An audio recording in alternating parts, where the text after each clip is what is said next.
Hello. We will today consider the Euler-Bernoulli beam for the finite difference analysis. This is the date. First, let's write this 10th of April 2020. And I will start to analysis of Euler-Bernoulli beam. First, how to derive the equation of Euler-Bernoulli beam. It is an equation like this. Here it is given on the paper. It is a fourth order differences derivative of deflection, where deflection is defined in vertical direction on the beam.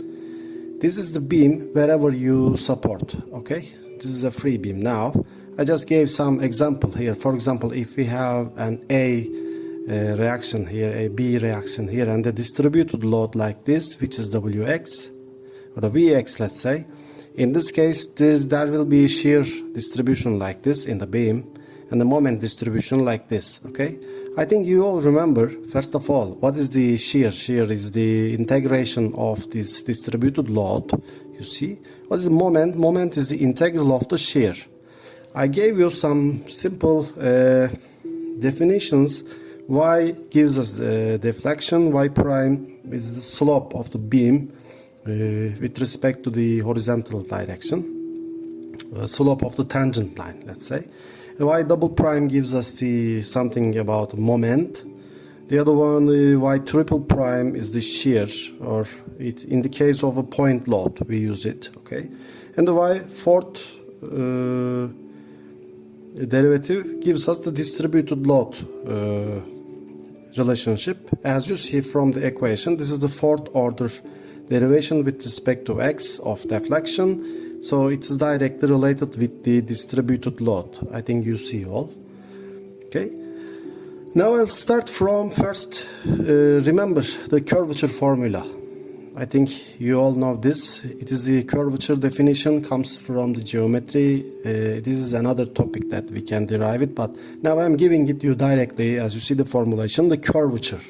It is the definition of 1 divided to radius of the curvature, which is as formulated y double prime divided to 1 plus y prime square in the power of 3 divided by 2, which is equal to, which is coming from the equilibrium equations of a surface bending case. So you can check it from the book, from the mechanics of materials book, that this relationship is easily found by equilibrium on a surface, on a bended surface. So m divided by EI. EI here represents the flexural rigidity. Okay, this is, let's write here, flexural rigidity, where E defines the modulus of elasticity and I is the second moment of inertia, or the moment of area of the cross section. Okay, the cross section, for example, if the cross section is the rectangular cross section, it will be 1/12 BH cube. I think you all remember that. And assuming that y prime is very, very small, where these deflections are very small with respect to the length of the beam, where length is this, okay? So then what happens, the slope will be very, very small, which is the y prime slope is, you know, or if y is the deflection, so derivative of y with respect to x is, which is the tangent alpha, which gives us also the slope. Okay, here the slope actually very, very small number, so then tangent alpha is approximated to alpha here. Okay, or we call in structural analysis most of the time theta it. Okay, and let's write this equation in terms of with this relationship y prime. If you take y prime as 0, then what happens? EI y double prime, EI times y double prime will equal to be m. Okay, because this will become a 1 approximately, so it is m. And then from here, taking double integration of this formulation will give you the deflection, or taking twice again, taking derivative and derivative 2 more times will give you y fourth derivative with respect to x will equal to the 1 divided by EI times the deflection. So this is our beam equation. And for solving this equation, we need 4 boundary conditions. Okay, by this way we can define the problem completely. I would like to remind you that you can find all these lecture notes in the drive. I am also giving the link of the drive. So let's continue with the second page now. In the second page, I gave you a beam, as you see, which is a cantilever beam, which is fixed end from left side and the free end on the right side. P is loading here and the distributed load also given. So in this case the equation will be like this again. You know, I think you all see this is our equation, and what will be the boundary conditions here. Here, by just looking to the fixed end, you see the deformation will be 0 at that point, so it will be 0, y0 is 0 here. And what will be the slope also here? Slope is also 0. How does it, will it have the deformation? It will be something like this. Then there will be slope here, it will be 0. So the first derivative of y with respect to x should also be 0 at that point. And let's take pass to the other end. At this end, the moment will be 0, you know, is all at the free end. Of course the moment will be 0, so the second derivative of y with respect to x should be 0. I think you know this formulation from the previous page. As you see, this is our formulation. Okay, so in this case what happens at the end, when it is 0, so it is the boundary condition, as you see here. And another condition is the third derivative case, because there is a point load here. So what I told before in here, in the case of third derivative, it gives us the shear or a point load. As you see, this is another boundary condition here. And let's find the formulation, finite difference formulation of the fourth derivative of y. As you see, this is given the beam, and this beam has an I point. There you are looking for the fourth derivative. Then you will use for this I point, you will use I point 1, I plus 1, I plus 2, I plus 3 points, also minus 1, minus 2, minus 3. So each distance also h, they are all equal. And let's take first the y prime at which point? At the I point. As you see, yi plus 1 minus yi minus 1 divided to 2h will give you the first derivative at that point.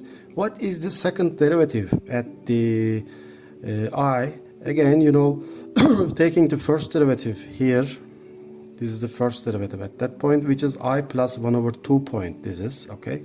And the other one, the first derivative at minus 1, I minus 1 divided by 2 point. And taking the difference from this and dividing to h will give you the second derivative at I point, okay. And finally, what will be the fourth point? Fourth point would be, it will be the second derivative at I plus 1, okay, and the second derivative at I point, and the second derivative at I minus 1 point. And so this is totally the second derivatives at I plus 1, I and I minus 1, as you see. And using them will give you the fourth derivative at I point. And if we summarize the formulation, rewriting it like that, and then finally you will get such a formulation where the constants, coefficients are 1, minus 4, 6, minus 4, 1. As you know it from the, you know, this triangle.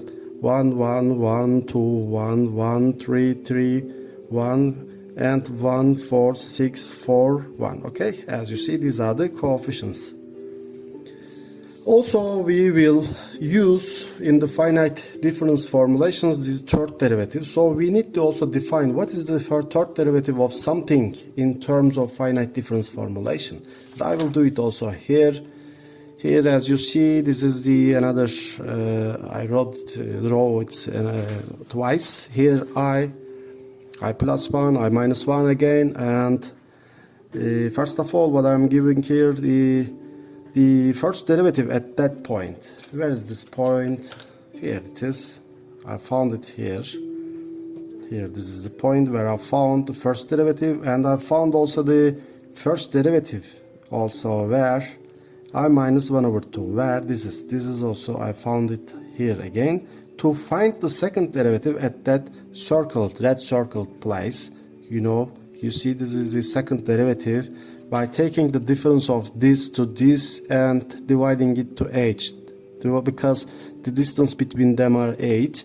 And then finally I found the second derivative at that I minus 1 point. Similarly, I found the second derivative at I plus 1 point, and by using I plus 1 and I minus 1 to find the third derivative at I point, taking the difference of second derivative of here and the second derivative of here, taking the difference of them and dividing it to the 2h, because the distance between this I plus 1 and I minus 1 is 2h, then you will get such a formulation. You see, we'll use this also. Now let's try to solve the problem here given to you, where the beam is extending on x direction and it has a length of L, and each distance is, again, they are equal to each other. I did it as, L divided by 3, L divided by 3, L divided by 3, okay? It is the total length L, and the boundary conditions are given as y0 is 0, y prime 0 is 0, and the second derivative of y, but you have to multiply it with the flexible rigidity, which is ei should be equal to 0, where the moment is 0 because, and the third derivative of y should be what? Minus p. But first of all, you have to again multiply this term again with ei, flexible rigidity. In this case, writing the equations again, y0 is 0 means there is the value of y, which is the deflection at 0 point, is equal to 0, where first derivative of y gives you y1 minus y minus 1, y1 minus y minus 1, divided to 2h, because the distance between them are 2h. This is h, this is h. So what happens here, it is again 0, it means y1 equal to y minus 1. It's like the mirror image of the other side, okay? Because of this condition, it's like there is a mirror here, okay? You can consider like that. And the second derivative at L point will give you y4 minus 2, y3 plus y2. y4, as you see, a virtual point, you see. So by using this virtual point, you can find this formulation, but we don't know what is the value of x4, y4 here. So you can subtract it, or you can derive it from this formulation. As you see, y4 becomes 2y3 minus y2, okay? And finally, the last condition, y triple derivative will give you minus p divided by ei. I'm writing the formula. It is by using the formulation in the previous page. The third derivative has the coefficients 1, minus 2, 2, minus 1. So writing them as 1, minus 2, 2, minus 1, but for the last point, which is x3, so 3 plus 2 is 5, 4, 2, 1, and dividing it to 2h cube, or rewriting it like this, or replacing here the y4 term with here the formulation inside it, and finally we get such a formula for y5, where y5 is directly connected to or related with the values in the 3, 2, 1. As you see, there is only 3, 2, 1 values here. And after, we will write the beam equations now. This is the most important part, and you will see this is our beam, where this is a distributed load, but here in our problem the distributed load is 0. So you can take directly the third derivative of the deflection as 0, where the third derivative, as you see, the formulation is like this, or this gives us, there is the h4 cancelled here, because h4 multiplying both sides with h4 will give you this is the formulation itself. The formulation is, as I told you before, 1 minus 4 6 minus 4 1. As you see, 1 minus 4 6 minus 4 1, but let's write them for the first point, okay? And we will write it for the second point, we will write it for the third point, because the beam equation is valid only for these 3 points, okay? We will not write the equations for 4 or 5 because they are virtual points. We used virtual points for taking the derivatives at x3 or x2, okay? So let's write. For this one, there is the I plus 2, so for 1, it will be 3, 2, 1, 0, minus 1, or 4, 3, 2, 1, 0, or 5, 4, 3, 2, 1. Okay, but here you have to replace some numbers with some others. What? For example, here, as you see, y minus 1 is what? y1. We found it before because of the fixed end condition. boundary condition. And in the second equation there is y4. We shouldn't have y4 in the equation, so replace this y4 with the, here we found it before by using the free end of the beam.